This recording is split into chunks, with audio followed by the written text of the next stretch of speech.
다니엘서 2장은 느부갓네살의 첫 번째 꿈 이야기라 했습니다. 전번에 두 번째 꿈 설교를 한번 했었죠. 2장은 첫 번째 꿈 이야기입니다. 2장 1절을 보시면 느부갓네살이 다스린 지 2년이 되는 해에 느부갓네살이 꿈을 꾸고 그로 말미암아 마음이 번민하여 잠을 이루지 못한지라. 아멘.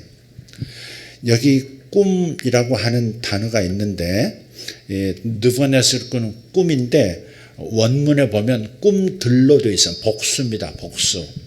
그러니까 하루 저녁에 여러 번의 꿈을 꾼 것이든지 아니면 여러 날에 걸쳐서 계속해서 꿈을 여러 차례 꾼 것이든지 어쨌든 계속해서 어떤 꿈을 꿈으로 말미암아서 꿈들을 꿈으로 말미암아서 마음이 번민을 했다 그랬어요. 괴로워서 잠을 이루지 못할 지경이 되었다 하는 겁니다. 그러니까 느부갓네살은 지금 잠드는 것이 무서운 겁니다. 사람들 그러죠. 자는 게 무섭다고, 가위 들릴까 뭐 무섭다고 막 그런 얘기 하지 않습니까? 그런 것처럼 느부갓네살은 굉장히 괴로운 뭔가 답답한 그런 꿈을 꾼 상태인 겁니다. 이것은 이런 뜻이기도 합니다. 남유다를 망하게 만들고 하나님 나라를 망하게 만든 것이 바벨론이요 느부갓네살 왕인 것 같지만 느부갓네살 때문에 유다가 망했고 느부갓네살이 모든 것을 주관하고 있는 것 같지만 사실은 하나님께서 느부갓네살을 포로로 잡고 있다는 뜻이기도 한 겁니다. 이게 세상 군왕들이 세상을 경영하는 것 같지만 사실은 그들을 하나님께서 사로잡고 당신의 뜻대로 인도에 가신다 하는 것을 말하고 있는 거예요. 자, 그래서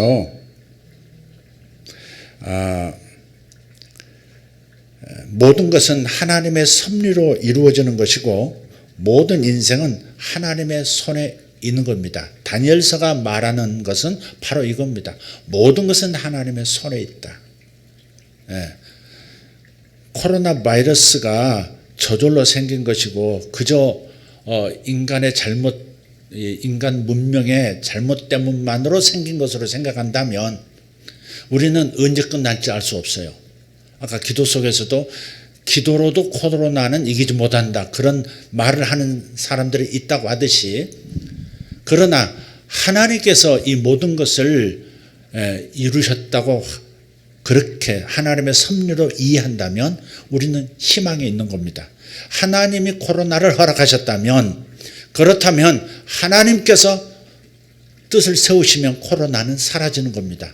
뭐 끝까지 가고 코로나 이후의 세계는 다시 옛날처럼 돌아갈 수 없는 그런 세계다라고 하는 말도 믿음 없는 말입니다.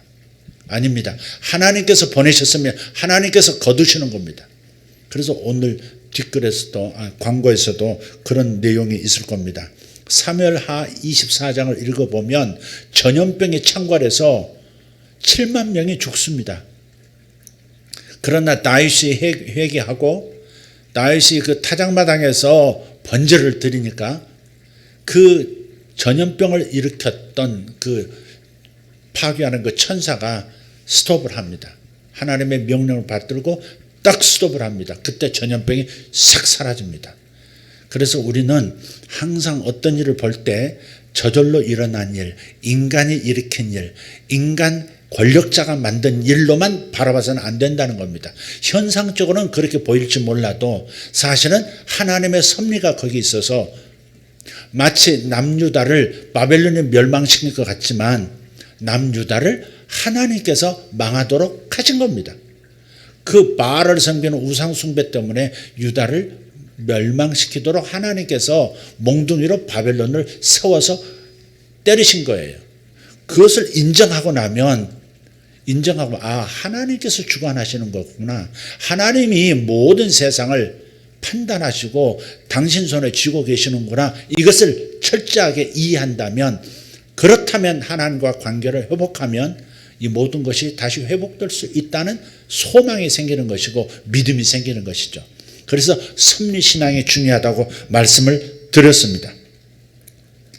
오늘 본문을 보면 느부갓네살 왕이 2절 이하로 쭉 보면 꿈을 꾸긴 꿨는데 해석이 안 되는 거예요. 해석이 안 돼요. 그래서 어마어마하게 인재 등용을 위해서 인재를 키우는 어마어마한 투자를 해서 그래서 왕실의 조언자로 세운 현자들을 다 불러 모읍니다. 왕실 학자들을 다 불러 모아요. 그래서 내가 무슨 꿈을 꿨는지 말하고 그 다음에 해석도 말해. 그러니까 막 이제 이 신하들이 그 이제 학자들이 막 이제 거부합니다. 개깁니다. 아니 꿈을 말씀해 주시고 그걸 해석해 달라고 해야지. 역대 왕치고 그렇게 말하는 분은 없었습니다. 세상에 그렇게 말하는 분이 어디 있습니까? 꿈을 말하시면 우리가 해석하겠습니다. 네, 그렇게 얘기하죠. 그런데 이 느부갓네살 왕은 자신이 왕이 먹는 그 1등급 음식을 다 똑같이 먹여가면서 이렇게 키워서 왕의 조언자가 되도록 이렇게 만들었는데 어쩌면 니들 실충이냐? 그것밖에 말 못하냐? 내가 무슨 꿈을 꿨는지도 얘기해야 니들이 마음대로 해석한다 안 한다를 내가 분별할 수 있지 않겠냐? 지금 그렇게 나오는 거죠. 그러니까 내가 무슨 꿈을 꿨는지도 맞추고 그 다음에 그것도 해석해. 안 그러면 니들 밥만 축내는 놈들이니까 나 다 죽일 거야. 성질이 급하다고 그랬죠. 느부갓네살이 성질이 급해요. 통도 크지만 성질이 굉장히 급해가지고 그래서 이런 부분을 굉장히 급격하게 일을 진행합니다. 그 경비대장인 경호실장인 아리옥이 뭐 사람들을 죽이고 싶진 않았을 텐데 그래도 어쨌든 뭐 왕의 명령이 떨어졌으니까 일을 진행하려고 급히 뛰어나가는 장면이 2장에 나타납니다. 어쨌든 이 아무도 해석할 수 없다 이 상황, 그 누구도 왕의 그 의도를 만족시켜줄 신하가 한 사람도 없다, 학자가 하나도 없다 이 상황이 계속 반복되는 것은 드디어 하나님의 사람 다니엘이 등장할 수 있는 그런 상황으로 지금 끌려가는 겁니다. 그러니까 하나님께서 다니엘을 통해서 하나님 당신 자신의 영광을 하나님의 능력을 나타낼 때가 다가오고 있는 것을 암시하는 겁니다. 한 사람도 왕의 꿈을 말하고 해석을 말하는 자가 없다는 것은 곧 다니엘이 등장해야 할 무대가 마련됐다 그렇게 이해하면 되는 것이죠. 자, 그래서 다니엘이 그 누구도 해석하지 못했지만 말하지 못했지만 다니엘은 등장해서 꿈의 내용을 말하고 해석까지 명쾌하게 해줍니다. 다니엘이 무슨 은사를 받았다고 그랬죠? 다니엘은 무슨 은사를 받았어요? 다니엘서 1장 17절을 한번 보면 이러죠. 하나님이 이 네 소년에게 학문을 주시고 모든 서적을 깨닫게 하시고, 그러니까 기본적인 학문들을 계속 다 이렇게 공부할 수 있도록 해주시고, 그 다음 모든 어떤 서적이든 천문학부터 시작해서 생물학에 이르기까지 정책에까지 모든 서적을 그냥 읽기만 하면 다 깨닫는 겁니다. 저도 그런 마음이 있어요. 어떤 책을 딱 잡아도 다 이해할 수 있기를 그렇게 소망을 해요. 깨닫게 하시고 지혜를 주셨어요. 그러니까 다니엘만 주신 게 아니고 하나냐 그리고 나머지 두 소년, 그러니까 네 소년 모두에게 학문을 주시고 어떤 책도 깨달아 알 수 있는 능력을 주셨고 지혜를 주셨어요. 거기다가 다니엘은 특별히 플러스 알파가 있어요. 또 환상, 모든 환상과 꿈을 깨달아 알도록 만들어 주셨다 그랬어요. 제가 다니엘을 참 좋아했던 까닭이 바로 이 1장 17절 때문에 그렇습니다. 정말 제가 예수 믿고 성경을 안 다음부터 다니엘서 이 대목에만 오면 흥분이 됐고 이걸 참 원했죠. 그런 공부를 많이 했었다면 뭐 어떤 책이라도 다 이해하면서 넘어갔을 텐데 제가 기초학문이 약해가지고 모든 서적을 깨닫는 것이 참 어렵다는 거 한계를 많이 느낍니다. 어쨌든 저는 그래서 다니엘을 좋아했고 하나님 앞에 기도를 많이 했었다 하는 겁니다. 하나님께서 지혜와 능력을 모든 자녀들에게 나눠주신다 그랬죠. 너는 무슨 재능, 너는 무슨 은사, 너는 무슨 영광스러운 것, 너는 어떠한 것, 이렇게 다 사람들에게 다 나눠주시는 거예요. 그래서 여기서 은사라고 하는 것은 소위 초자연적인 은사만을 얘기하는 게 아니에요. 성령의 은사만을 얘기하는 게 아니라 모든 탁월한 자연적인 재능을 다 포함한 겁니다. 우리 한번 우리 자질들을 한번 보도록 하겠습니다. 우리 사진 한번. 어린이들이 지금 누구 같습니까? 여기 지금 선글라스 끼고 지금 이근재 목사님이 지난 금요일 날 찬양 인도하고 있는 모습이고, 여기 강단이 앞에 이렇게 가정 강단이 마련돼서 물병도 하나 물도 올려놓고, 그 다음에 여기 감사한금 봉투도 이렇게 딱 해가지고 마이크 들고 있어요.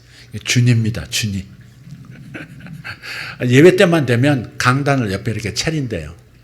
그래가지고 마이크를 탁 들고 그다음 물병 올리고 반드시 감사한금 봉투가 있어야 된답니다. 어려서 이렇게 교육을 받으니 누가 알겠습니까? 얘가 다니엘 21세기에 다니엘이 될지 누가 알겠어요? 나중에 알겠죠. 자기의 은사가 설교자인, 지금 엄마는 겁이 난답니다. 얘가 목사 되겠다 그럴까 봐. 얘보다 믿음이 엄마가 더 없는 것 같아요. 어쨌든 그래서 이제 아마 찬양 끝나면 본인이 이제 내가 설교하면 같이 뭐라고 떠드는 모양이에요. 이제 자, 다른 거 한번 봅시다. 다른 언니. 이제 여기 이제 이연이 남동생이 어제 태어났습니다. 3.64kg. 그래서 엄마가 이제 징조가 있어서 병원을 갔는데 애가 올라가 있다. 내려와야 나올 텐데 올라가 있다가 집으로 가라고. 그래서 이제 집에 왔다가 갑자기 또 이제 징조가 있어서 가가지고 이제 짧은 시간 안에 출산을 했어요. 그 기간에 이연이가 이제 기도를 한 내용이 나옵니다. 음성 한번 들려주시죠. 시작. 민들레야, 패뚝, 내돈 이모노도 내도 카이지우다. 자, 통역이 되십니까? 엄마 힘내. 엄마 내가 힘내. 기도하고 있어. 엄마 힘내. 내가 기도하고 있어. 그 앞에 문장 다시 한번. 앞에 말. 민들레야 그러죠. 민들레야. 여기 아마 민들레야. 태명의 모양이에요. 패뚝, 내돈 이모노도 내도 카이지우다. 예수 이름으로 내려갈지어다, 내려올지어다 그 말이죠. 그러니까 나와라 그 말인데, 어쨌든 이 아이의 기도로 인해서 엄마가 신속하게 고생 많이 안 하고 낳습니다. 얘는 기도의 은사가 있다면 아까 그 준이는 아마 설교의 은사가 있고, 나중에 커가지고 설교가 아니라 아빠를 보면서 내가 가르치는 은사, 교수의 은사가 있나 보다 그럴지도 모르겠어요. 어쨌든 사람마다 하나님께서 은사를 다 나눠주셨다는 겁니다.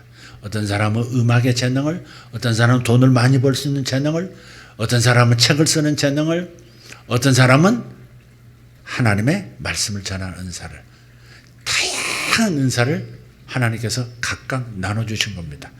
어떤 사람은 은사를 세우기도 하지만 어떤 사람은 은사를 가로막기도 합니다. 부모들은 잘 생각해야 합니다. 부모들은 자녀들의 은사를 잘 보고 특히 격려해서 이렇게 은사가 나타나도록 만들어줘야 합니다. 목사 될까 봐 마이크 뺏고 그래서는 절대 안 될 일입니다. 그 은사는 살려주는 게 참 좋습니다. 유명한 성악가 한 분 있는데요. 스웨덴 성악가입니다. 제니 리든이라고요. 제니 리든이 맞습니다. 근데 그분이 이제 여성이신데 스웨덴의 나이팅게일, 스웨덴의 꾀꼬리라고 하는 별명이 있습니다. 거기가 19세기 때 1800년대에 아마 슈퍼스타 성악가 원조라고 할 수 있을 만큼 어마어마한 센세이션을 일으켰던 분입니다. 빈에서, 베를린에서, 또 파리에서, 그리고 나중에는 1890년에는 대서양을 건너가지고 뉴욕에서 어마어마한 방청객들 있는 곳에서 그 처녀 오페라를 이렇게 선을 보입니다. 어마어마한 인기가 있었고 요분이 가면 5만 가지 기념품부터 시작해서 장사가 되는 겁니다. 그러니까 슈퍼스타 BTS 같은 그러한 성악가로서는 굉장한 붐을 일으켰던 여성 성악가가 제니 린드인데 이분이 사실 어린 시절이 불우했습니다. 결혼하지 않은 상태에서 애를 낳은 거예요, 어머니가. 그래서 어머니가 그때 당시 가난해가지고 애를 기르는데 일을 해야 되니까 애를 방에다 넣어놓고 문을 잠궜어요. 그리고 일을 나가는 겁니다. 그리고 저녁에 들어와요. 근데 애가 방에서 이제 갇혀가지고 갑갑하니까 그래서 자꾸 이제 노래를 부르는 겁니다. 노래를 부르는데 그 소리가 너무 아름답고 잘 부르니까 그 동네 음악 선생이 이렇게 지나가다가 어디서 아름다운 이렇게 애 목소리인데 너무 이게 아름다운 목소리 노래를 잘 부른단 말이에요. 가까이서 듣고 매일 듣다가 도대체 네 집인가 하고서 어머니가 있을 때 그 어머니를 만나가지고 이 음악 교육을 좀 시키십시오. 정말 굉장히 큰 재능이 있습니다. 음악 교육 시키십시오. 그래가지고 어머니가 그 충고를 받아들여서 애를 음악 교육을 시켜요. 그래서 그 유명한 스웨덴의 전 세계 여성 성악의 이 붐을 일으켰던 바로 그런 사람이 되게 만드는 겁니다. 그래서 부모도 그렇고 주변의 어른들은 은사를 발견하고 은사를 키워주고 세워주는 일에 집중해야 합니다. 그게 참 중요합니다. 해라 하지 마라 이거보다도 은사가 무엇이냐, 하나님 주신 재능이 무엇이냐, 무엇에 쓰시려고 하나님께서 이 아이를 지금 보내셨는가, 이걸 발견하고 그걸 세워주는데 집중해야 되는 것이 더 중요한 것이죠. 어쨌든 느부갓네살은 왕이었고 전사였지만 꿈을 잘 꾸는 것 같습니다. 그리고 특별히 자신이 왕이었기 때문에 자신이 다스리고 있는 이 바벨론 제국의 운명에 대한 꿈을 이렇게 자꾸 꾸는 것 같고 또 자신의 운명에 대해서도 꿈을 꿉니다. 느부갓네살의 이 연거푸꾸는 이 여러 번에 걸쳐서 꿨던 이 꿈, 그것은 바로 하나님께서 느부갓네살에게 지금 역사하고 계시고 그 제국의 황제라고 하는 자를 당신의 손에서 들었다 놨다고 계신다는 사실을 보여주고 있는 거예요. 그래서 아까 말씀을 이미 드렸듯이 내 꿈도 맞추고 해석도 해라 하는데 아무도 해내지를 못하니까 경비대장에게 다 죽이라고 하죠. 근데 죽이고 싶지 않아서 아리옥이 뭐 이렇게 잠깐 이렇게 틈을 내서 바깥으로 나왔는데 지나가던 다니엘 학생을 만납니다. 여기에 이제 언제 벌어진 일이라면 1장에서 보면 느부갓네살 원년이라고 그랬어요. 느부갓네살 원년에 다니엘과 그 세 친구가 어디로 가요? 바벨론으로 사로잡혀 가죠. 그죠? 바로 그 얘기가 첫 해에, 왕이 된 첫 해에 일어난 일입니다. 그때부터 다니엘과 세 친구가 3년 동안 왕의 진미를 먹으면서 왕의 포도주를 먹으면서 이렇게 훈련을 받아야 되는 기간이었어요. 3년 코스인데 왕실 학자가 되는 3년 코스인데 아마 다니엘이 지금 3학년이라고 한다면 아마 느부갓네살이 왕이 된 지 한 3년, 2년, 3년 정도 됐을 때 이 상황이 생긴 겁니다. 그러니까 다니엘은 정식으로 지금 앞에 선 자가 아니에요. 왕 앞에 서는 자가 아니었는데 아리옥이 그를 만나서 이렇게 다니엘과 대화를 나눕니다. 왜 그렇게 급하십니까? 왕이 그렇게 말씀하셨어도 그렇게 급하게 진행하면 안 됩니다. 제가 왕에게 저를 좀 이렇게 왕을 만나게 좀 해주십시오. 그래서 아리옥이 다니엘을 데리고 왕 앞에 섭니다. 그래서 제가 아무도 못 맞춘다는 것을, 못 맞추는 것을 할 수 있다고 하는 그런 학생안을 찾아냈습니다. 하고서 이렇게 청거를 합니다. 그래서 그 앞에서 다니엘이 이제 왕에게 시간을 좀 주십시오. 그러면 왕이 꾸신 꿈과 그 다음에 해석을 말씀을 드리겠습니다. 그렇게 말을 하죠. 그래서 시간을 좀 얻습니다. 그래서 다니엘이 이렇게 해서 왕의 꿈을 이제 해석하는 데 있어서 해석하는 은사를 이제 발휘하게 되는데, 다니엘은 언제 은사를 받았는가 하는 겁니다. 아까 첫 번째 질문은 다니엘이 무슨 은사를 받았는가 였고, 두 번째는 다니엘이 언제 은사를 받았는가 하는 거예요. 2장 14절에서 19절을 한번 읽어보도록 하죠. 같이 읽겠습니다. 그때 왕의 근위대장 아리옥이 바벨론 지혜자들을 죽이러 나가매 다니엘이 명철하고 슬기로운 말로 왕의 근위대장 아리옥에게 물어 이르되 왕의 명령이 어찌 그리 급하냐 하니, 아리옥이 그 일을 다니엘에게 알림해 다니엘이 들어가서 왕께 구하기를 시간을 주시면 왕에게 그 해석을 알려드리리이다 하니라. 이에 다니엘이 자기 집으로 돌아가서 그 친구 하나냐와 미사엘과 아사랴에게 그 일을 알리고, 하늘에 계신 하나님이 이 은밀한 일에 대하여 불쌍히 여기사 다니엘과 친구들이 바벨론의 다른 지혜자들과 함께 죽임을 당하지 않게 하시기를 그들로 하여금 구하게 하니라. 이에 이 은밀한 것이 밤의 환상으로 다니엘에게 나타나 보임에 다니엘이 하늘에 계신 하나님을 찬송하니라. 아멘. 자, 다니엘이 언제 은사를 받은 겁니까? 기도할 때 받은 거죠. 기도할 때. 자신도 기도했고 새 친구에게도 중보 기도를 부탁했고, 그래서 우리가 하나님께 이 말씀을 받아서 왕이 꾼 꿈과 해석을 그에게 알려서 우리도 살고 모든 학자들이 다 살게 하자 하는 겁니다. 그래서 다니엘은 기도할 때 은사를 받았다, 그렇게 생각하시면 되겠습니다. 이런 거예요. 은사는 기도하면 주시는 겁니다. 기도하지 않는 사람에게 은사가 나타나진 않습니다. 기도하는 사람에게 은사가 나타납니다. 그런데 어떤 기도냐, 어느 때 하는 기도냐, 위기의 때, 정말 위기의 때, 사람으로서는 감당하기 어려울 만큼의 위기 때에 간절히 기도하면 은사가 임하는 거예요. 하나님의 선물은 거저 오지 않습니다. 하나님의 은사는 거저 주어지는 게 아니에요. 그러니까 정말 위기를 만났을 때 오히려 하나님의 은사를 받을 수 있는, 하나님이 주시는 특별한 능력을 받을 수 있는 그런 시기다, 그렇게 생각하시면 되겠습니다. 여러분이 어려움을 겪고 계시다면 바로 이때가 하나님의 특별한 선물을 받을 때라는 것도 기억하시면서 기도에 매진하시기를 예수 이름으로 축원합니다. 할렐루야.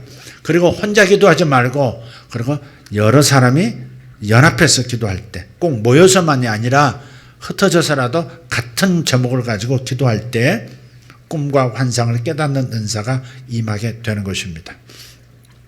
자, 느부갓네살의 생각이 뭐였습니까? 느부갓네살의 생각, 내 나라가 영원할 것이다, 그런 생각을 한마디로 내 나라가 영원할 것이다. 내가 지금 요 중동 지방을 먹었고, 또 그 다음에 이집트도 먹었고, 그 다음에 또 저 유럽의 일부도 먹었고, 그래서 내가 이렇기 때문에 앞으로도 계속해서 이 나라 저 나라 동쪽으로도 동진하고 북진도 서진도 남진도 해서 점점 더 세를 키워서 내 이름이 영원히, 이 바벨론 제국이 영원히 가도록, 이 바벨론 제국의 초대 설립 왕이 누군지를 대대에 알게 하는 그 꿈에 부풀어 있었던 것이죠. 그런데 하나님께서는 어때요? 아나자스가 그렇게 말씀하시는 거죠. 그래서 하나님께서 꿈을 주신 거예요. 바벨론 영원할 것 같지만 그건 네 생각이고, 바벨론은 얼마 안 가서 멸망할 것이고 66년 갔습니다. 66년. 그 다음에 다른 나라가 세워지고, 그 다음 그것도 오래가지 않고 또 무너지고, 다른 나라가 또 세워지고, 또 그것도 무너지고, 또 다른 나라가 세워지고, 그렇게 할 것이다. 그렇게 말씀을 하시죠. 그러니까 네 생각대로 되는 게 아니다. 네 생각대로 되는 게 아니다. 반드시 때와 기한은 하나님께서 정하시고 하나님께서 변화시키는 것이다. 21절에 그렇게 말씀을 하고 있는 겁니다. 자, 다니엘서 2장 27절 보겠습니다. 다니엘서 2장 27절. 다니엘이 왕 앞에 대답하여 이르되 왕이 물으신 바 은밀한 것은 지혜자나 술꾼이나 박수나 점쟁이가 능히 왕께 보일 수 없으되 그랬어요. 네. 그러니까 다른 사람들이 대답 못한 거 그거 어쩔 수 없는 문제입니다. 박수나 점쟁이나 술객들이 뭐예요? 그 모시는 신이 있다는 거 아니겠어요?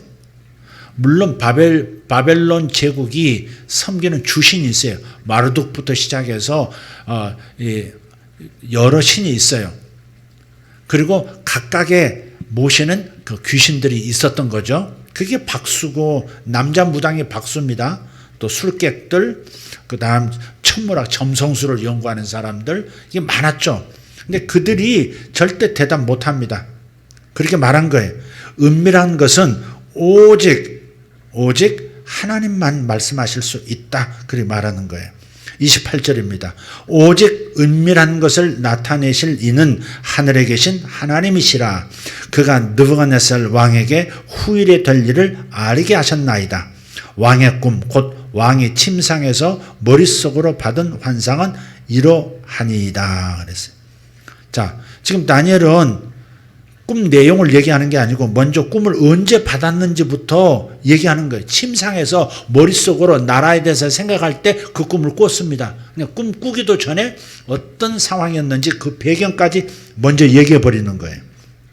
무엇을 하다 받았는지, 장래일을 하다가 지금 이 꿈을 받았다 하는 것을 말하는 겁니다. 29절 왕이여 왕이 침상에서 장래일을 생각하실 때에 은밀한 것을 나타내시는 이가 장래일을 왕에게 알게 하셨사오며.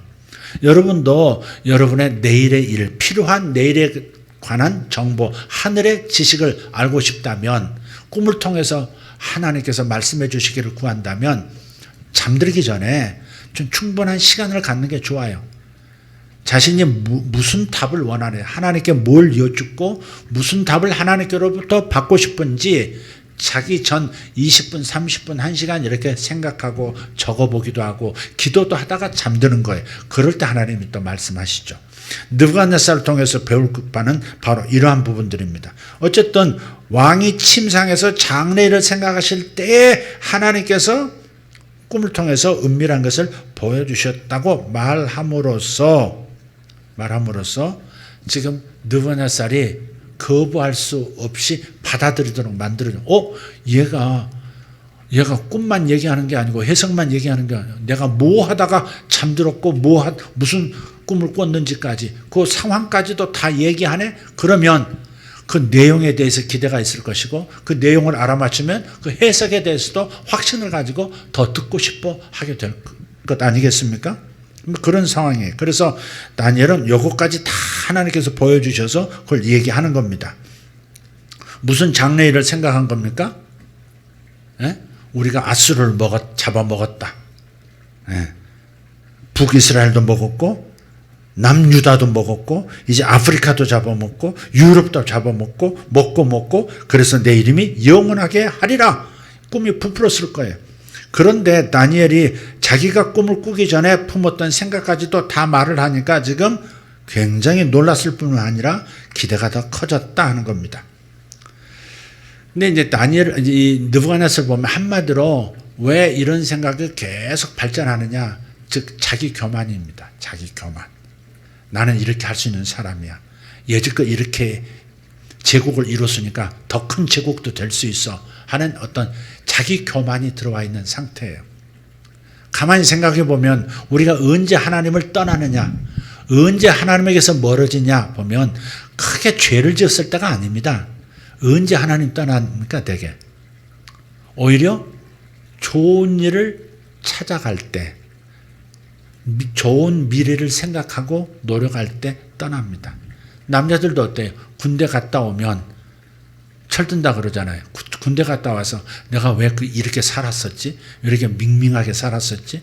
내가 이제 이렇게 정신없이 갈 바를 모르고 이렇게 지냈지? 이제부터 정신 차려서 이제 어떻게 살아야 되겠다. 어떻게 공부해야 되겠다. 그 재수도 하고, 그 어떤 공부하고, 그 다음에 어떤 직장 들어가고, 어떻게 해서 내가 가정을 꾸리고, 뭐 이런 계획을 하죠. 그러다가 그러다가 세상의 영화에 빠지면서 세상 욕망을 막 추구하다가 그냥 하나님에게서 멀어지는 거예요. 교회를 오긴 와도 하나님에게서 먼 상태가 되어버리는 거예요. 여성들도 마찬가지예요. 예? 앞날에 대한 좋은 꿈을 꾸죠. 하나님께 복을 받아서 내가 좋은 남자 만나서 가정을 잘 이루고 또 자식들을 낳아서 자식들을 어떻게 교육시키고 자식 낳으면 또 그 애들을 어디로 보낼까, 애들 무슨 교육시킬까, 어떻게 먹일까 막 그런 생각하다가 어떻게 돼요? 그러다가 하나님에게서 멀어지는 거예요. 좋은 아내가 되겠다, 좋은 어머니가 되겠다, 그렇게 하다가 하나님에게서 멀어지는 거예요. 하나님을 떠나는 것은 죄를 짓다가 떠나는 경우가 거의 없어요. 오히려 이렇게 좋은 일을 하려고 하다가 하나님에게서 멀어지고 떠나는 겁니다. 생각해야 합니다. 느부갓네살을 통해서 우리가 배울 것은 인생은 자기 생각대로 되는 게 아니라는 겁니다. 자기 계획대로 되는 게 아니라는 겁니다. 여기까지도 자기 힘으로, 자기 노력으로, 자기 실력으로 온 것도 아닙니다. 나중에 말씀하죠. 하나님께서 네가 이룬 게 아니야. 네가 이룬 게 아니야. 하나님께서 너를 세워주신 것이고 하나님께서 너에게 7가지의 그런 축복을 주셔서 네가 다스리고 누리게 된 거야. 이렇게 말씀을 하고 있거든요. 다니엘서 이렇게 한번 보죠. 2장 2장을 다시 한번 보죠. 다니엘서 2장 37절에 보시면 왕이여 왕은 여러 왕들 중에 왕이시라. 하늘의 하나님이 나라와 권세와 능력과 영광을 왕에게 주셨고 사람들과 들짐승과 공중의 새들 어느 곳에 있는 것을 막론하고 그것들을 왕의 손에 넘기사, 여기서 넘기사란 말은 주셨다 그 말이에요. 넘기사 다 다스리게 하셨으니 왕은 곧 그 금머리니이다 그랬어요. 그러니까 하나님께서 나라도 주신 것이고 권세도 주시고 능력도 주셨고 영광도 주셨고 사람들도 들짐승도 하늘의 새들까지도 당신의 다스림 권한 아래 다 두신 것은 하나님이 주셨기 때문에 그렇다는 거예요. 당신의 능력이 싸움을 잘해서 머리가 좋아서 당신이 이 제국을 이룬 게 아니야. 뭐 그런 거죠. 마찬가지입니다. 당신이 머리가 좋아, 당신이 열심히 살아서, 당신이 노력해서, 당신이 특별해서 이렇게 된 게 아니라 하나님께서 그 머리도 주셨고 하나님께서 또 열심도 주셨고 하나님께서 길을 열어주셔서 여기까지 왔다. 이걸 생각해야 한다. 그것이 다니엘서라니까요. 다니엘서 초점은 항상 여기에 있습니다. 사람의 생각대로 되는 게 아니다. 하나님의 섭리, 하나님의 뜻대로 되는 것이다. 하나님이 세우시기도 하고 하나님이 폐하시기도 하는 것이다. 그렇게 말씀하고 있는 겁니다. 그래서 2장 21절에 하나님이 시기와 때를 변화시키신다. 그렇게 말하는 겁니다. 따라합시다. 내 뜻대로 되는 것 아니다. 네, 내 뜻대로 되는 게 아니에요. 언제까지 이 일이 이루어져야 하는데, 언제까지 완성시켜야 하는데, 그런다고 되는 게 아니에요. 내가 이 일을 하니까 이 일은 반드시 잘 돼야 돼. 그런다고 되는 게 아니에요. 하나님께서 이루어 주셔야 되는 겁니다. 하나님의 뜻이 있어야 되는 겁니다. 아멘. 예. 느부갓네살의 교만이 나라의 장래에 대해서 영원 무궁히 바벨론 제국이 있을 것이다 라고 하는 생각을 하게 한 겁니다. 다니엘은 반대입니다. 그렇지 않습니다. 자신을 높이지도 않고 항상 하나님께 기도해서 여쭙습니다. 다 하나님이 하신다고 말하고 하나님이 하셨다고 말하는 겁니다. 2장 30절부터 35절 이렇게 했습니다. 30절부터 35절 시작. 내게 이 은밀한 것을 나타내심은 내 지혜가 모든 사람보다 낫기 때문이 아니라 오직 그 해석을 왕에게 알려서 왕이 마음으로 생각하던 것을 왕에게 알려주려 하심이니이다. 왕이여 왕이 한 큰 신상을 보셨나이다. 그 신상이 왕의 앞에 섰는데 크고 광채가 매우 찬란하여 그 모양이 심히 두려우니 그 우상의 머리는 순금이요 가슴과 두 팔은 은이요 배와 넓적다리는 노치요 그 종아리는 쇠요 그 발의 얼마는 쇠요 얼마는 진흙이었나이다. 또 왕이 보신즉 손대지 아니한 돌이 나와서 신상의 쇠와 진흙의 발을 쳐서 부서뜨리매 그때에 쇠와 진흙과 녹과 은과 금이 다 부서져 여름 타작마당에 겨같이 되어 바람에 불려 간 곳이 없었고 우상을 친 돌은 태산을 이루어 온 세계에 가득하였나이다. 아멘. 한번 신상 그림 한번 보여주세요. 예, 보이십니까? 잘 보이십니까, 여러분? 이게 이제 이렇게 신상인데 여기 60규빗입니다. 60규빗으로 이렇게 60규빗인데 60규빗이면 1규빗이 남자의 팔꿈치부터 손끝이라고 그랬죠. 근데 보통 이게 한 45cm 되는데 50cm라고 하고 60규빗이라면 65, 30, 여기 이제 30, 나중에 금신상을 이제 삼장에 가서 세우는데 그게 60규빗이거든요. 근데 그런 크기로 이렇게 보였다 그렇게 생각하면 돼요. 그래서 어마어마하게 큰 건데 여기에 이제 머리는 금으로 되어 있고 요 가슴과 두 팔은 은으로 되어 있고 그 다음에 요 배 아래쪽과 요 넓적다리까지가 노수로 되어 있어요. 그 금 같은데 이건 노수입니다. 그 나머지는 쇠로 되어 있어요. 검은 쇠로 되어 있고 요 발 일부와 발가락들은 일부 진흙, 일부 쇠, 철입니다. 그래서 요 첫 번째 요 금머리 부분이 바로 바벨론이고요. 여기에 이제 은으로 된 게 이제 메데파사입니다. 메데파사. 성경에는 페르시아 이렇게 나오잖아요. 메데파사인데 메데란 이제 바벨론 제국을 무너뜨린 나라가 요 메데하고 파사인데 메데가 이 메데의 왕이 다리오 왕이고요. 파사의 왕이 느부갓네살입니다. 그러니까 느부갓네살 고레스입니다. 고레스. 그래서 이제 메데의 다리오 왕이 요 바사의 요 고레스의 그 장인이면서 삼촌입니다. 그러니까 요 다리오의 고레스가 다리오의 조카면서 사위가 되는 거죠. 그래서 요 메데가 더 큰 나라, 큰 힘을 가졌고요. 요거는 이제 들러리처럼 좀 더 작았습니다. 근데 막상 바벨론하고 전쟁할 때 메데가 힘을 더 크게 쓴 게 아니고 파사가 잠재력을 발휘해서 더 큰 능력을 발휘해서 바벨론을 멸망시켜요. 나중에 메데가 파사의 병합이 되어버립니다. 통일돼 버려요. 그래서 결국은 메데는 없어지고 페르시아만 남습니다. 페르시아. 요 페르시아 때 무슨 일이 벌어져요? 포로 귀환. 70년 동안 바벨론에 잡혀와 있었던 그 포로들을 고향으로 1차, 2차, 3차에 걸쳐서 돌려보냅니다. 바벨론이 데려올 때도 포로로 잡아올 때도 1차, 2차, 3차에 걸쳐서 포로로 첫 번째는 여호와김 왕 때, 두 번째는 여호와긴 왕 때 또 침공해서 또 잡아가고 그 다음 마지막에 시드기야 왕 때 최종적으로 공식적인 유다의 멸망을 가져오고요. 세 차례에 걸쳐서 포로를 다 잡아왔는데 바벨론의 포로로 잡혀와 있던 그 후손들을 어떻게 해요? 페르시아의 고레스가 다 자유롭게 만들어져요. 뭐 때문에? 바벨론 메데 바사 때까지 계속해서 제국의 2인자 노릇을 했던 다니엘에 의해서 예레미야의 글, 이사야의 예언. 야 임마 봐. 네 이름 여기 이사야서에 나오잖아. 고레스. 뭐 하라고? 하나님께서 널 뭐 하기 위해서 너를 이렇게 제국의 왕이 되게 하셨고 바벨론을 멸망시키셨어? 그래 맞아.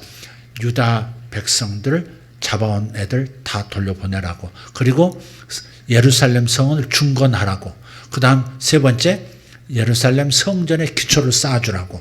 그래서 너를 선택하신 거야.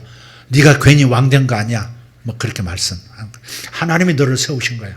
여기 느부갓네살도 하나님께서 국가를 주셨고 능력을 주셨고 권세를 주셨고 뭐 무력을 주셨고 뭐 사람들을 주셨고 다 그랬다 그랬죠.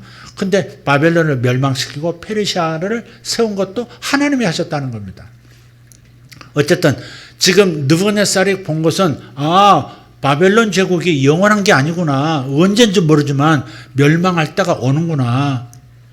내 생각에는 영원할 줄 알았는데 그래서 내가 굉장히 지금 꿈에 부풀었는데 그거 아니구나.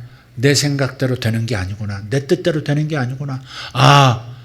하나님의 뜻대로 되는 거구나. 이걸 지금 느부갓네살이 깨닫는 겁니다. 근데 여기서 하나님께서 알려주셨으면 깨달아야지. 이게 띨빵하면 못 알아듣습니다. 참 이상해요. 똑같은 말을 하더라도 영적인 말씀은 못 알아듣는 사람이 있어요. 어떤 사람은 받아듣고 은혜가 되고 어떤 것도 아멘 아멘 하고 뭐 이렇게 하는데 축복도 아멘, 책망도 아멘 다 받아들이고 이렇게 변화를 시키는데 이 띨빵한 사람은 그러질 못해요. 못 알아먹는 거예요. 하나님께서 너를 세우셨어. 그러면 너를 세우셨으면 너를 폐하시기도 하실 수 있는 하나님이셔. 또 폐한다고 했잖아. 이 나라가 망한다고도 했잖아. 그럼 정신 차려서 그러면 하나님 앞에 엎드려서 그렇게 살아야 될 텐데 어떻게 3장 들어가자마자 뭐예요? 자기를 뜻하는 느부갓네살 왕을 뜻하는 금신상 60규빗이나 되는 금신상을 만들어서 전국 각도에서 그 금신상 보고 절을 하도록 만들어버렸단 말이에요. 황제 숭배를 하도록 만들었다고요.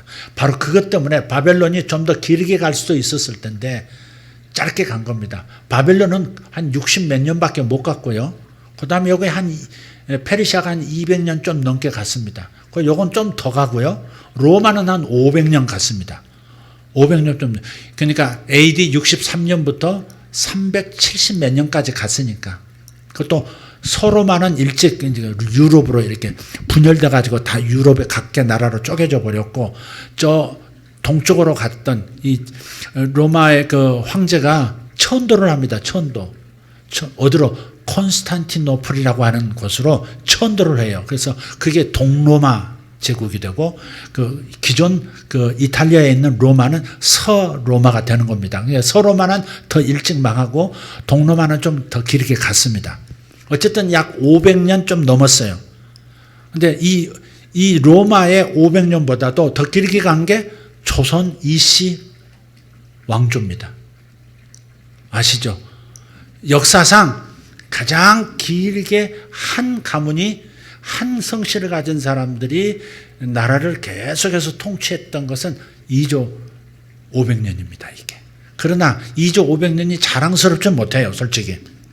세종대왕도 있고 이순신도 있고 훌륭한 분들 많지만 그러나 세계 역사상 도무지 찾아볼 수 없는 부끄러운 일이 있어요. 그게 뭐냐? 어느 나라든요. 이웃 나라를 전쟁에서 정복하고 그 나라 백성들을 그 식민지 백성들을 데려다가 노예로 삼았지 자국민을 노예로 삼은 민족은 없어요. 중국 청나라도 조선이 있었던 그 청나라도 조선 말기에 그 청나라도 자기 백성을 노예로 삼지 않아요. 일시적으로 자기 백성 중에서 반역자들 노예로 삼기도 했었는데 그러나 절대 대물림은 안 해요. 당대에서 딱 끝나고 다시 정상 시민으로 돌아가게 만들어줬어요. 그러나 우리는 그렇지 않아요. 조선 2조 500년은요. 계속해서 아버지가 노예면 그 다음 노예, 할아버지가 노예였는데 손주도 노예, 증손자도 노예, 계속 노예입니다. 그러니까 자국민, 자기 백성을 노예로 삼은 민족은 우리 2조 500년밖에 없습니다. 이게 부끄럽다 이 말이에요. 그러니까 어떤 의미에서는 2조 500년은 일찍 좀 망했어야 되는 거 아닌가 싶기도 해요. 이게 부끄러운 일입니다, 이건. 자, 로마도 그렇게 하지 않았어요. 전부 다른 나라에서 잡아서 노예를 삼았지 절대 로마 시민을 노예로 한 적은 절대 없습니다. 자, 그래서 바벨론이 그러고 바벨론이 있고 그 다음에 뭐라 그랬죠? 페르시아, 그 다음에 헬라, 노순 헬라입니다. 헬라는 어떤 나라죠? 누가 왕이었죠? 알렉산더가 20세 때 왕이 됩니다. 20세 때 왕이 되어가지고 마케도니아에서 왕이 돼가지고 남쪽도 정복하고요. 그때부터 유럽 전역을 정복하고 그 다음 또 중동 먹고 이집트도 정복하고 팔레스타인 물론 정복하고요. 그 다음에 나중에 이제 32살인가 됐을 때 인도 정복을 떠납니다. 히말라야산 넘어가지고 인도 정복하다가 거기서 병듭니다. 열병에 걸려가지고 돌아오면서 죽습니다. 33살에 죽습니다. 아마 알렉산더가 일찍 죽지 않았으면요. 아마 징기스칸보다 더 더 넓은 땅을 차지했을 겁니다. 징기스칸이 제일 땅을 넓게 차지했다고 그러잖아요. 몽골 제국이. 그런데 알렉산더가 아마 일찍 안 죽었으면 틀림없이 그랬을 겁니다. 20살의 왕, 여러분 20살에 뭐 하셨어요? 누구는 왕 돼가지고 그 전 세계를 거의 막 휩쓸다시피 했는데, 어쨌든 알렉산더가 헬라 제국을 일으켰고요. 그런데 그 기독교 관점에서 보면 헬라 제국이 등장한 이유가 있습니다. 물론 바벨론도 등장한 이유가 있습니다. 바벨론은 하나님의 몽둥이라고 그랬죠. 바벨론 전에 제국이 또 있습니다. 아수르 제국. 아수르 제국을 역사상 최초의 제국이라고 그러죠. 근데 아수르를 바벨론이 갑자기 멸망시켜버리고 맹주로 등장해요. 왜 그랬을까? 왜 갑자기 아수르를 멸망시키고 바벨론에 등장했을까? 그것은 남유다 때문에 그렇습니다. 아수르가 북이스라엘을 잡아먹었잖아요. 근데 아수르의 포로국 정책은 뭐냐면 혼합주의와 함께 말살 정책을 쓰는 겁니다. 그러니까 아수르가 지배한 나라들, 그러니까 제국이라는 말은 여러 나라들을 정복해서 병합시키는, 그래서 여러 나라가 모여서 한 나라의 그늘 아래 있는 것, 그게 바로 제국입니다. 그러니까 미국 같은 나라는 제국이야, 미제국주의 막 그러는데 저 북한에서 그건 제국이 아닙니다. 패권이지 제국이 아닙니다. 제국은 여러 나라를 잡아먹고 그 안에서 큰 나라를 이루는 게 제국입니다. 물론 일본도 제국이 되려고 했었고 중국도 제국이 되려고 했지만 실패했죠. 독일도 그랬지만 실패했습니다. 어찌됐든 바벨론이 갑자기 등장한 것은 바로 아수르의 그 혼합주의 말살 정책 때문에 그렇습니다. 그냥 식민지에서 사람들을 쭉쭉쭉쭉 뽑아가지고 그냥 그 북이스라엘에다가 확 풀어버리는 거예요. 그러니까 쭉 사람들을 데려다가 섞어버리는 겁니다. 그럼 북이스라엘 사람들도 일부 다 잡아가지고 어디로 10개 식민지면 10개 식민지에 다 나눠서 그냥 뿌려버리는 겁니다. 그럼 어떻게 돼요? 혼합이 이렇게 혈통이 하나가 되고 저들이 믿었던 신들을 다 가지고 오기 때문에 종교도 혼합 종교가 되어버리고, 그러면 이게 이제 여호와 신앙도 희미해질 뿐만 아니라 자녀들이 어떻게 돼요? 전부 이제 혼혈이 되니까 독립운동을 일으키질 않습니다. 뭐 이렇게 우리 민족이 이제 자유를 얻으려고 독립운동 하자 그러는데 전부 섞여 있어가지고 내 나라도 아니고 네 나라도 아니고 막 섞여 있는 겁니다. 북이스라엘이 그렇게 돼버린 겁니다. 근데 남쪽 유다까지도 아수르가 정복하면 그렇게 이 남쪽도 그렇게 돼버리기 때문에 남유다는 사명이 있거든요. 다윗의 안가가 사명이 있어요. 창세기 49장 10절을 보면 하나님께서 유다의 홀이 다윗의 다윗의 규가 떠나지 않을 것이다 그랬어요. 그러니까 다시 말해서 다윗의 후손들이 계속해서 왕노릇 하다가 언제까지? 실로가 오실 때까지. 실로는 바로 예수를 말하는 거예요. 메시아가 오실 때까지 계속 다윗의 가문이 이어지다가 왕노릇 하다가 드디어 예수가 오셔서 독생자 예수가 오셔서 사탄의 머리를 밟고 인류를 구원할 수 있는 십자가의 보혈을 흘려야 되거든요. 그러니까 이 구속사의 중요한 사명이 남유다에 있기 때문에 만약에 아수르가 먹어버리면 어떻게 돼요? 종교도 섞이고 혼합주의가 되고 피가 다 섞이고 이렇게 되면 하나님의 창세기 49장 10절에 선포하신 계획이 이루어지지 않는 겁니다. 이해가 되십니까 지금? 그래서 급히 하나님께서 아수르를 멸하도록 바벨론을 일으켜서 아수르를 박살내고 바벨론이 맹주가 되게 한 겁니다. 이게 바벨론의 사명입니다. 이 페르시아의 사명은 뭘까요? 아까 말씀드렸죠. 지금 70년 포로 생활이 끝난, 하나님이 예언하신 그 끝난 그 시점에서 고레스를 세워서 포로를 다시 귀환하도록 이스라엘이 회복되도록 만드는 일에 하나님께서 이 페르시아와 고레스를 쓰시는 거거든요. 예. 또 페르시아가 이제 또 다른 의미가 또 있어요. 근데 헬라는 어떤 사명이 있느냐? 알렉산더가 그 페르시아보다 더 넓은 영역을 차지하면서요, 요 그리스의 알렉산더가 참 똑똑한 사람입니다. 진짜 똑똑한 사람. 16살 때부터인가 아리스토텔레스가 스승입니다. 여러분 아시죠? 플라톤, 아리스토텔레스 뭐 이렇게 이어지는 계보 있지 않습니까? 그러니까 철학자에게 정치도 배우고 또 그다음 철학도 배우고 그러니까 굉장히 똑똑해요. 그래서 알렉산더는 처음부터 뭘 생각하냐면 동양과 서양을 어떻게 통합시킬 건가 거기까지 생각합니다. 그래서 인도 정복까지도 나가는 거예요. 그래서 굉장히 섬세한 사람이었고 전사지만 굉장히 정교함을 가지고 있는 사람이었다 하는 겁니다. 그래서 헬라어를 만들어요. 코이네라고 하는 아주 쉬운 평범한 사람, 머리 나쁜 사람도 쉽게 익힐 수 있는 그런 코이네라고 하는 헬라어를 서민형 헬라어를 만들어요. 그래서 자신이 정복했던 유럽, 아시아, 이집트까지 다 퍼뜨립니다. 그래서 언어가 확산돼서 공용어가 생겨버린 거예요. 근데 이 헬라어를 공부해 보면요, 얼마나 이 정교한 언어인지 여기에 이제 명사도 그렇고 형용사도 그렇고 동사도 그렇고요. 전부 남성 명사, 여성 명사, 중성 명사가 있어요. 형용사도 그렇게 따라오고요. 동사도 마찬가지고. 그러니까 굉장히 정교하면서도 뭐랄까요? 이 헬라어로 번역하지 못할 언어가 없는 거예요. 그래서 나중에 히브리어도 성경을 헬라어로 번역해서 세계 모든 사람이 읽을 수 있도록 만드는데 기초를 쌓은 사람이 알렉산더고 헬라 제국입니다. 그러니까 헬라 제국의 등장은 기독교적인 관점에 봐서 매우 중요한 의미가 있다 하는 겁니다. 이런 정도 아시면 되겠고요. 이왕에 이제 다니엘서가 나왔으니까 이거 좀 얘기하는 것도 괜찮을 것 같아요.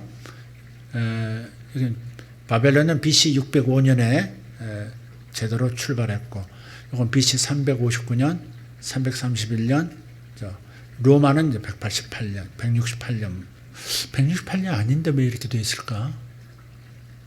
로마는 약 63년, 4년에 로마가 아마 태동은 아마 이때부터일지 모르겠습니다만 제국이라 할 만큼 제대로 된 국가라 할 만큼 할 때는 63년, 4년 이럴 때입니다. 그리고 이제 370 몇 년에 이제 끝나고 동로마는 조금 더 가니까 478년으로 되어 있나 보네요. 자, 그래서 헬라는 그런 사명이 있다는 겁니다. 언어 문제 때문에. 언어와 헬라 문화가 전 세계로 이렇게 퍼지면서 그러면서 하나님의 말씀이 번역되고 전 세계 사람이 읽을 수 있도록 기초를 쌓았다. 로마는 뭐예요? 로마 하면 떠오르는 말이 있죠. 모든 길은 로마로. 로마는 길 닦는데 하여간 도사입니다. 제가 터키를 이제 갔는데 터키 어느 이 중심 도시 이스탄불 쪽도 아니고요. 진짜 변두리인데 굉장히 넓은 땅이 있는 거예요. 거기에 이제 밀이 많이 자라고요. 포도도 많이 기르는데 거기에 로마가 세운 도시가 있고요. 로마가 그때 당시 정복한 다음에 로마를 향해서 길을 닦은 돌로 닦았는데 마차가 몇 대 나란히 달릴 수 있을 만큼의 넓은 길을 만들어 놨어요. 그러니까 로마는 이 정복한 나라들로부터 이렇게 수확물을 이제 조공을 받는 길을 이렇게 닦기 위해서 길을 닦았고요. 또 이제 전쟁이 있을 때 정복할 때 그 길로 이제 빠른 속도로 정복 전쟁을 떠나기 위해서 길을부터 이렇게 잘 닦아놓은 나라가 로마입니다. 왜 하나님께서 로마를 세계는 로마로라고 하는 말이 나올 만큼 길을 닦게 하셨을까? 그것이 바로 이제 이때 로마 시대 때 예수님이 탄생하셨고 오셨고요. 복음이 이제 시작됐죠. 하나님 나라가 시작됐죠. 그래서 이때 사도들이 복음을 전하러 전 세계 복음을 위해서 떠나야 될 텐데 그때 당시에 길이 없으니까 대부분이 나라 안에서는 움직이는데 다른 나라, 다른 지역으로 가기에는 길이 없으니까 위험하니까 안 가는 거예요. 대개 어디로 이동해요? 백길로 이동했습니다. 근데 백길로 이동해도 겨울이면 이제 춥고 바람이 불고 그러기 때문에 한 3개월은 또 쉽니다. 태풍 부는 편서풍 불고 막 어려운 때는 또 한 여름 때도 이거 쉬고요. 배가 움직이지 않고. 그래서 굉장히 복음 전파하는 데 있어서 어려움을 겪었는데 로마가 등장하면서 세계 모든 곳으로 길을 다 뚫었기 때문에 이제 사도들이 전 세계를 향해서 복음을 전할 수 있는 토대가 마련됐다. 이렇게 보시면 되겠습니다. 자, 그리고 이제 로마 시대가, 이거 보시면 로마는 쇠다리입니다. 종아리서부터 발까지 이 로마, 가장 강력하죠. 금보다 은이 강력하고, 은보다 놋이 더 강력하고, 놋보다 더 강력한 게 철이죠. 철이죠. 근데 이 철의 나라인 로마도 결국은 멸망을 당하고요. 그런 다음에 나라가 이제 서로마, 아까 말씀드렸듯이 서로마는 이제 분열되면서 지금 현대 형태의 그런 유럽 각국이 이렇게 흩어지게 됩니다.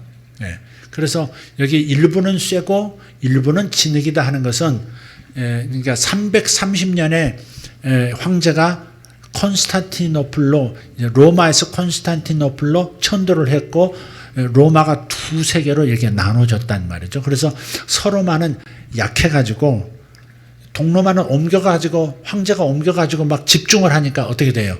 거기는 계속해서 강해지죠. 그러나 떠나온 옛 로마는 약해지는 거예요. 그래서 서로마부터 무너지고 분열되는 겁니다. 그래서 발과 발가락의 일부분은 철이고 일부분은 진흙이라는 것은 한쪽은 약하고 한쪽은 강하다 하는 것을 말하고 있어요. 여기 보시면 이렇게 되어 있습니다. 41절 한번 보시면 왕께서 그 발과 발가락이 얼마는 토기장이의 진흙이요 얼마는 쇠인 것을 보셨은즉 그 나라가 나누일 것이며, 그죠? AD 330년에 로마 황제가 천도하면서 둘로 나눠졌죠. 왕께서 쇠와 진흙이 섞인 것을 보셨은즉 그 나라가 쇠 같은 든든함이 있을 것이나 그 발가락에 얼마는 쇠요 얼마는 진흙인즉 그 나라가 얼마는 든든하고 얼마는 부서질 만한 것이며, 얼마는 든든하고는 뭐예요? 동로마 제국. 그 다음에 부서질 만한 것, 그건 뭐예요? 분열될 만한 것, 그건 서로마 제국이에요. 그러면서 동시에 열 발가락이라 그랬다고요. 그때부터 지금까지 전 세계는 열왕 시대라 할 수 있습니다. 열왕 시대, 10개 왕 나라 시대라. 그럼 열이라고 하는 것은 실제 나라가 열로 나눠진다는 말이라든지 전 세계가 10개 블록으로 나눠진다는 말이 아니에요. 그게 아니라 열이란 10이라는 숫자는 성경에서 만수입니다. 만수. 충분함을 나타내는 수예요. 그래서 그리스도의 신부 열처녀 비유 나오죠. 열처녀 비유라든지 또 요한계시록에서 너희들이 시련을 받되 핍박을 받되 열흘 동안 핍박을 받을 것이다 라고 한 열이라는 숫자는 충분함을 나타내는 숫자다. 그러니까 오늘날 보세요. 오늘날 나라들이 전부 각각 중국은 중국, 일본은 일본, 미국은 미국 전부 나눠져 가지고 얼마는 강하고 약한 나라는 약하고 하긴 하지만 어쨌든 온 세계 충만한 나라로, 충만한 숫자의 나라로 나눠져 있는 겁니다. 그리고 그 나라들이 계속 가고 있는 거예요. 물론 강한 나라는 강하고 조금 약한 나라는 약한 것이죠. 그래서 요 마지막 발가락은 바로 그것을 나타내고 있다 하는 겁니다. 그런데 이 모든 것들이 뭐예요? 세상이 이렇게 흘러가도록 하나님께서 미리 정하셨다는 겁니다. 절대 안 망할 것 같은 나라들이 다 망했습니다. 바벨론도 망했고, 페르시아도 망했고, 페르시아 제국도 망했고, 그리고 헬라 제국도 망했고, 로마 제국도 망했고, 앞으로 열왕 시대, 지금 이 세계도 망할 때가 온다는 거. 어떻게? 뜨인 돌이 갑자기 하늘에서 나타나서 요 아래쪽, 요 아래 열왕시대를 뜻하는 여기를 때립니다. 뜨인 돌이 나온다 그래요. 여기를 때려서 이게 무너지고 위에서부터 아래까지 다 와르르 무너져서 여름철에 타작마당에 겨처럼 바람이 불어서 휙 사라져간 같이 이 흩어진 충만한 숫자의 열왕시대의 나라들이 다 사라지고 오직 한 나라만 남는, 한 나라가 전 세계를 한 나라로 만들어서 통치한다. 그게 바로 예수 그리스도의 나라입니다. 할렐루야. 그래서 뜨인 돌이 내려와서 때리는데 한번 보시죠. 44절. 이 여러 왕들의 시대에 하늘의 하나님이 한 나라를 세우시리니 이것이 영원히 망하지도 아니할 것이요 그 국권이 다른 백성에게로 돌아가지도 아니할 것이요 도리어 이 모든 나라를 쳐서 멸망시키고 영원히 설 것이라. 그게 예수 그리스도의 나라예요. 그래서 예수 그리스도에 의해서 온 세계는 통합이 될 것이고 예수 그리스도의 나라로 이 세상 나라가 그리스도의 나라가 되는 때가 올 줄 믿습니다. 언제? 예수님의 재림 때. 초림은 로마 시대 때였으니까. 이게 예수님은 로마 시대 때 오셨잖아요. 예수님의 초림 때 이루어지는 게 아니고 예수님의 재림 때 땅 때려가지고 여지껏 있었던 역사를 다 허물어뜨리시고 영원한 하나님 나라 문화를 가진 하나님 나라가 서시고 예수께서 영원히 왕노릇 하시는 상황이 되는 겁니다. 45절입니다. 손대지 아니한 돌이 산에서 나와서 쇠와 녹과 진흙과 은과 금을 부서뜨린 것을 왕께서 보신 것은 크신 하나님이 장래일을 왕께 알게 하신 것이라. 이 꿈은 참되고 이 해석은 확실하니이다 하니. 그래. 그러니까 느부갓네살이 지난 얼마 전에 꾼 꿈을 그대로 지금 얘기하는 겁니다. 그대로 얘기하고 그 뜻이 무슨 뜻인지 장차 어떻게 될 것인지를 다 풀어서 다 얘기해 주는 겁니다. 그러니까 느부갓네살이 뜨악한 겁니다. 그래서 부인할 수가 없는 거예요. 부인할 수가 없는 거예요. 아니 마독신부터 시작해서 많은 신들을 섬긴다고 하는 다른 학자들은 한마디도 못하는데, 그러니까 그들의 신이 무능하다는 얘기 아니겠어요? 근데 저 다니엘이 섬기는 여호와신이 내 꿈을 은밀한 것을 다 말하고 그 해석까지도 쫙 푸니 믿지 않을 도리가 없는 겁니다. 그래서 너무 놀라서 감격해서 느부갓네살 왕이 다니엘 앞에 엎드립니다. 엎드려서 절합니다. 그리고 예물과 향품을 그에게 주고요. 뭐라고 고백하냐? 47절. 왕이 대답하여 다니엘에게 이르되 너희 하나님은 참으로 모든 신들의 신이시요 모든 왕의 주제시로다. 내가 능히 이 은밀한 것을 나타내었으니 내 하나님은 또 은밀한 것을 나타내시는 이시로다. 아멘. 바로 그거예요.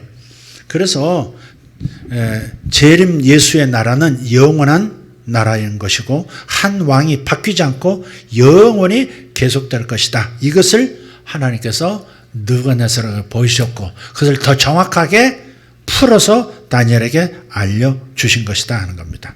자, 마지막 얘기하고 마치겠습니다. 하나님은 왜 은사를 주시는가? 은사라고 할 때는 그냥 초자연적 은사만을 말하는 게 아니라 뭐예요? 재능, 그 다음 어떤 달란트들, 또 혹은 물질, 재능들, 힘들, 이런 것들 다 포함한 거예요. 왜 하나님께서 내게 은사를 주시는가 하는 거예요. 은사의 목적이 뭐냐? 재능의 목적이 뭐고 물질의 목적이 뭐냐? 자, 이것은 하나님을 나타내도록 하나님의 증인이 되도록 하는 거예요. 구약으로 말하면 여호와의 증인이 되도록, 신약으로 말하면 예수의 증인이 되도록, 하나님을 나타내고 하나님을 증언하도록 하는, 우리가 참된 증인들이 되도록 하기 위해서 은사를 주시는 거예요. 느부갓네살이 다니엘 앞에 엎드리잖아요. 하나님과 연결된 증인이 돼야 합니다.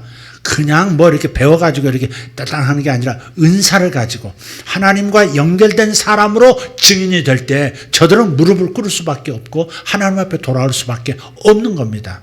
그래서 여러분이 하나님 앞에 기도해서 은사도 받으시고 해서 어디서 교회에서 기적이 하는 게 아니라 어디서 여러분이 사는 여러분의 영역에서 하나님을 나타내고 하나님 앞에 무릎 꿇도록 당신의 신이, 당신이 섬기는 하나님이 참 하나님입니다.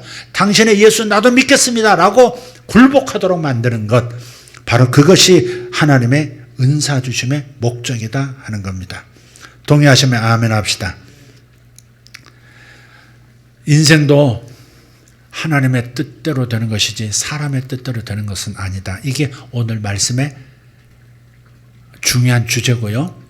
또 왜 은사를 주시는가? 하나님을 나타내도록, 진짜 하나님 살아계신다는 것을 증거할 수 있도록 하기 위해서 은사를 주시는 것이다. 여러분이 어떤 영적인 꿈을 꿔도 그걸 자기 자랑으로 삼을 게 아니고 내가 너보다 더 신령해 이걸 보이기 위해서가 아니라 뭐예요?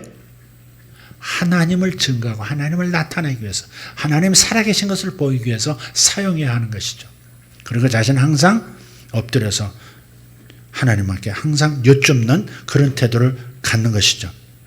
자, 바로 그것이 오늘 메시지입니다. 하나님은 최고를 예비하세요. 믿습니까? 하나님은 최고를 예비하세요. 제 군생활의 얘기를 하나 좀 잠깐 할게요. 제가 공수부대 훈련을 마치고요. 공수부대에서 그 공수부대 군목께서 저를 이쁘게 봤는지 저를 군종사병으로 쓰고 싶어 하더라고요. 근데 공수부대에서 군종사병 하기 싫더라고요. 비행기에서 맨날 뛰어내려야 되지. 맨날 구보해야 되지. 예외가 없거든요. 거기는 대장도 뛰어야 되고요. 다 뛰어야 됩니다. 대대장도 뛰고 다 뛰어야 됩니다. 이제 구보가 약하거든요. 뛰는 게. 그래서 나는 여기서는 군종사병 못한다. 목사님도 뛰고 다 뛰어야 돼요. 나 여기서 군종 못한다. 그래서 거절했어요. 그래가지고 그러던 차에 제가 뽑혔어요. 어디서 뽑혔느냐. 서울 6번 육군본부 의장대 대장이 직접 왔더라고요. 그래서 키도 보고 용모도 보고 뭐 목소리도 보고 뭐 다 하고 9명을 뽑아 250명 중에 9명을 뽑았어요. 포천에 있을 때. 그래서 이제 공수훈련 다 마치고 이제 저는 군종을 안 남고 이제 서울로 오는 겁니다. 서울로 오는데 춘천에서 잠깐 기차에서 내려서 갈아타는데 더블백 들고 전부 이렇게 기차 철로 옆에서 이렇게 모여 있는데 또 다른 기차가 오더니 또 거기서도 군인들이 쏟아져 나오는 거예요. 그런데 거기서요, 어떤 한 사람이 나오더니 제 이름을요 부르더니 제가 빠지고요, 저를 빼고 저쪽 다른 기차에서 온 어떤 한 아이를 뽑아가지고 제자리로 넣더라고요. 키도 내 반토막, 좀 거짓말 붙여서 반토막. 그 왜소한 어떤 친구를 의장대라고 거기다 집어넣는 거예요. 9명 중에서 하필이면 내가 빠지고 그 친구가 딱 들어가는 거예요. 그리고 다시요, 전방으로 추럭 타고 전방으로 비가 내리는데 굉장히 얼마나 트라우마가 생겼는데 그 이후로 트라우마가 생겼어요. 나는 잘 되다가 안 된다. 끝에 뭐 이런 거. 나는 잘 되는 것 같아도 이상하게 옆으로 빠진다. 이런 트라우마가 좀 생겼어요. 아니 서울 간다고 의장대가 힘들다고 하지 빡세다고 하지만 서울 가까이 간다고 부모님 있는데 가까이 간다고 좋아하라고 했는데 어떻게 춘천에 와서 갑자기 이상한 애가 들어오고 내가 싹 빠지고 나는 트럭에 실려가지고 전방 수색도로 이제 나가는 겁니다. 완전히 DMZ 안으로 들어가는 그쪽으로 이제 가는 거예요. 근데 거의 끌려가는 심정이 된 거예요. 그리고 제가 생각을 하는 겁니다. 아무리 생각해도 저건 저 위에서 이 모든 것을 내려다보는 저 위에서 저놈을 집어넣기 위해서 9명을 저 공수에서 뽑아가지고 그 시간에 맞춰서 여기 오게 하고 그 기차가 또 여기 오게 해서 그 두 기차 군인들이 만나는 순간에 사람을 바꾸는 거라. 아, 이럴 수도 있구나. 그래서 이 백을 써가지고 힘을 사용해서 이렇게 공평하지 공유롭지 못하게 이렇게 상처 주는 것은 정말 조심해야 될 문제입니다. 군인은 부모들에게 있어서는 국민들의 영린이 군 문제라 그러잖아요. 교육 문제하고.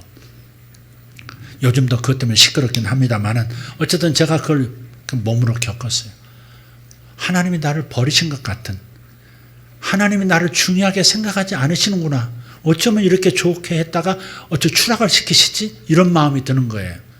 아무리 섭리신앙으로 보지만 그때 로마서 8장 28절을 생각했어야 되는데 어쨌든 지금 돌이켜서 다 시간 지나가서 보면 하나님께서 가는 곳마다 돕는 사람을 보내주셨고요. 이상하게 아주 좋고 소위 말해 군대에서는 편안한 게 제일 좋은 거예요. 휴가도 많이 갈 수 있고 그런 이상하게 그런 것만 있도록 이렇게 아주 중요한 자리 누구에게 뭐 이렇게 터치받지 않는 그런 자리로 하나님께서 저를 인도해 주시더라고요. 어디를 가든지 그렇더라고요. 소대에 가도 대대에 가도 항상 나를 돕는 사람이 있었고 하나님의 손길이 따르더라고요. 하나님은 최고를 예비하세요. 할렐루야. 인생은 내 뜻대로 되는 건 아니에요. 하나님 뜻대로 되지만 하나님의 뜻은 내가 계획한 뜻보다 훨씬 좋다는 사실을 믿으시길 바랍니다. 할렐루야. 그렇게 하고 기도하시길 바라요. 여러분 지금 좋은 것보다 하나님께서 더 좋은 것을 예비하신다는 걸 믿고 어떤 어려운 상황이 생기고 힘든 상황이 생겨도 결코 낙심하지 말고 하나님께서 합력해서 선을 주시고 내게 베스트를 준비하셨다고 믿고 나가시는 여러분 되기를 바랍니다. 그리고 그 어려운 때 힘든 때 낙담할 수밖에 없는 때 오히려 엎드려 기도해서 하나님 주신 은사를 받으셔서 하나님과 연결된 증인이 되시기를 훈련된 증인이 아니라 하나님이 연결돼서 하나님이 나타나 주시는 증인 되시기를 예수 이름으로 축복합니다. 기도하겠습니다. 다 같이 기도하겠습니다. 하나님 감사합니다. 여러분 꼭 기억하십시오. 세상은 하나님께서 섭리하십니다.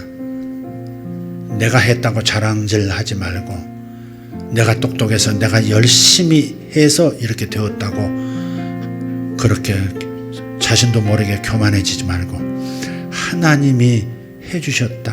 하나님이 재능을 주셨고 하나님께서 밀어주셔서 여기까지 왔다. 하나님이 나를 밀어주시지 않았으면 나는 어찌 됐을지 모른다.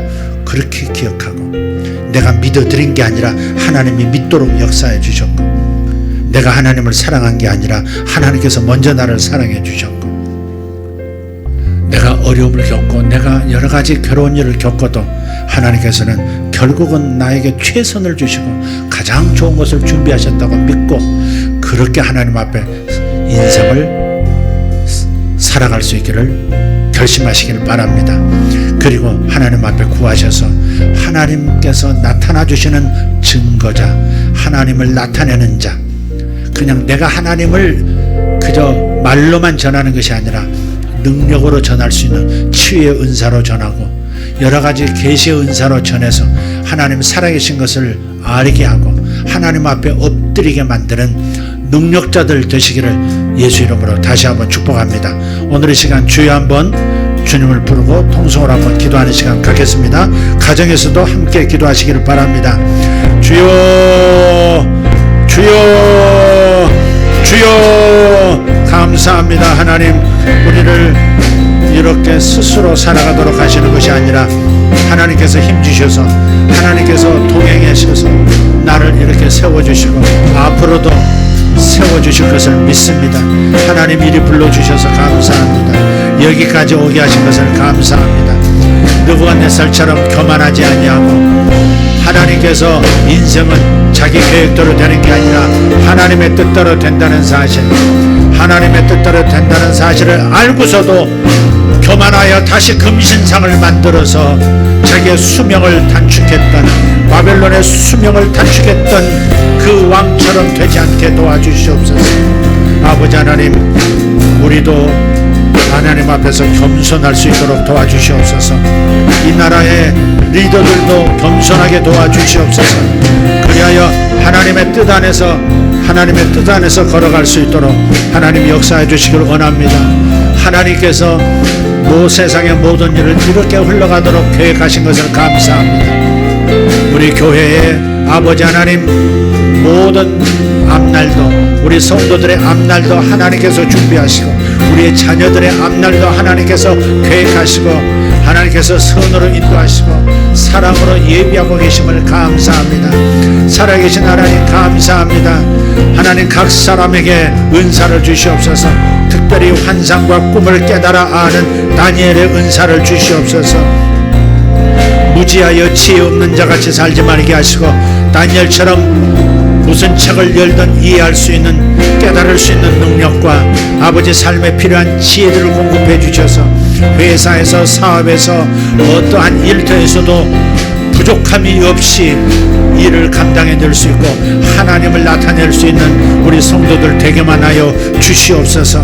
감사합니다. 새로 태어난 귀한 아들도 그리고 하나님 우리 장년들도 노년들도 하나님 앞에서 다니엘처럼 끝까지 쓰임받고 붙들림 받는 역사가 있게 하여 주시옵소서. 감사합니다. 각자의 재능을 하나님을 나타내는 데 쓰게 하여 주시옵소서. 각자의 은사를 각자의 물질을 오직 하나님의 영광을 나타내는 데 사용할 수 있는 우리 모두가 되게 하여 주시옵소서. 감사합니다. 감사합니다. 오늘 우리가 다니엘이 받은 은사가 무엇이었는가? 또 다니엘은 언제 은사를 받았는가, 우리는 언제 은사를 받을 수 있는가를 살폈고, 은사를 왜 주시는가, 은사의 목적도 우리가 다시 한번 살폈습니다. 하나님 도와주시옵소서. 다니엘 같은 하나님 지혜자, 환상과 꿈을 해석해서 하나님을 나타내는 종들이 되게 하여 주시옵소서. 요셉 같은 물질의 종이 되어서 하나님의 살아계심을 나타내는 종들도 되게 하여 주시옵소서. 감사하옵고 우리 주 예수님 이름으로 기도하옵나이다. 아멘.